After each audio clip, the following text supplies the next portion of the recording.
In Nigeria, marriage is more than love. It is expectation. It is pressure.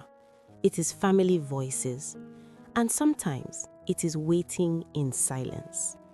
This is the story of Amara and Daniel, a couple who loved deeply, waited patiently, and were tested before their miracle arrived. When Amara Okore and Daniel Okore got married, hope followed them everywhere. Their wedding was not just beautiful, it was luxurious.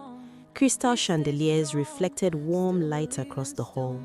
White roses filled the air with a soft fragrance. Guests dressed in elegance smiled, danced, and celebrated love. Amara stood beside Daniel in her classic white wedding gown, her beauty glowing effortlessly. Daniel, tall, muscular, and confident, held her hand like a promise he never intended to break.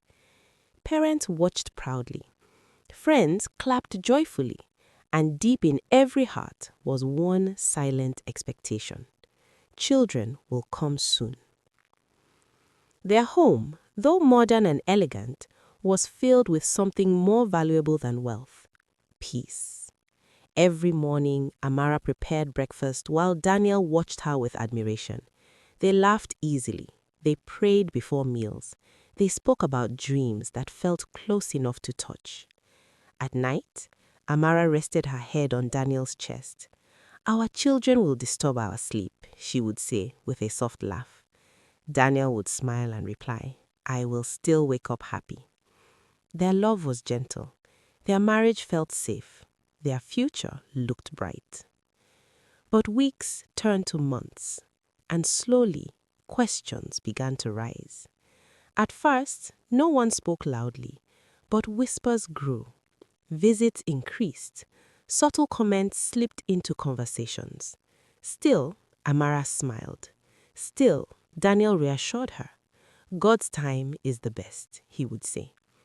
But waiting has a way of touching the heart quietly. One afternoon, Daniel visited his parents. His mother sighed deeply. "My son," she said, "a man needs children." His father looked at him seriously. "Have you thought of another option?" Daniel stiffened. "Another wife." Pressure sat heavy in the room, but Daniel stood firm. "My wife is not the problem," he said calmly.